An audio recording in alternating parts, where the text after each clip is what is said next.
You know how life has a way of humbling you whether you ask for it or not?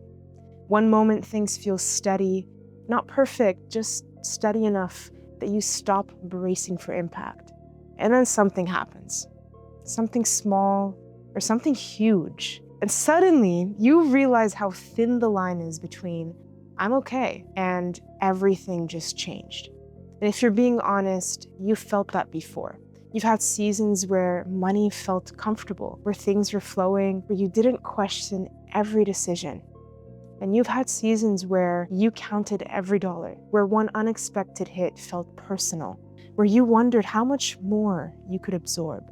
And that swing, that having and not having between ease and pressure, that's what we're talking about. Because life doesn't just test you when things are hard, it also tests you when things are good. And this year taught me that in a way I couldn't ignore. You know, January started off strong. It was the kind of strong where you think, okay, maybe this is my year. This year is different. Momentum was there, work was lined up, my team and I were moving fast. And then one morning, I walked to my car and I realized that my camera gear was gone. And it wasn't a bag, it wasn't a piece. It was over $30,000 worth of equipment.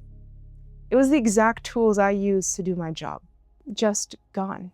And I remember standing there, frozen, right? Not crying, I wasn't panicking. I was honestly just trying to process how quickly things can just disappear.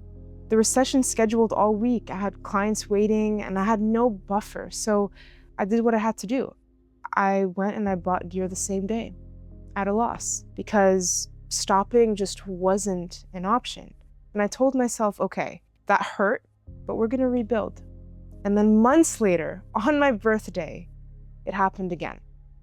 Same feeling, same shock, but this time it really hit me, twice. That's tough, but that's when it really landed. That what you have can disappear faster than you expect. And what you don't have won't last forever either. Both sides pass. And the real test isn't what you gain or lose, it's who you become in both seasons. Because when you have a lot, it's easy to confuse comfort with control. It's easy to get a little sharp, a little proud, a little careless with how you treat people.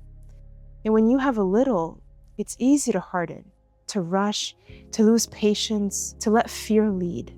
And I've seen both destroy people. I've seen athletes who lose everything to injury and then they can't stand who they become in recovery. I've seen founders make money fast, then forget how to be human. People who once struggled finally make it, and then they become unrecognizable. And people who fall into scarcity and then just let it strip them from kindness. That's why humility matters. Being humble when you have a lot is bold. Being kind when you have leverage is bold. And being patient when you don't have much yet, that's bold too. It's hard being patient when you feel like life is being unfair. Losing that gear taught me that I'm not my equipment. I'm not my bank account. I'm not the season I'm in. I'm how I respond when things shift.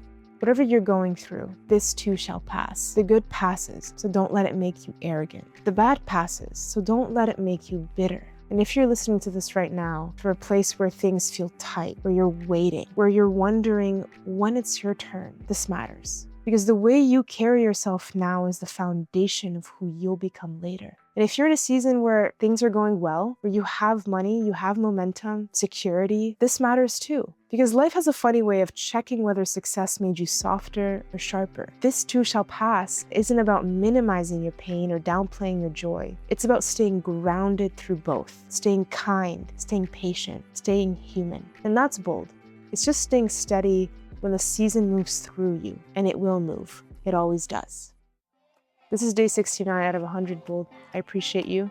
I'll see you tomorrow at 7 a.m. And remember, to act bold, you need to be kid brave again.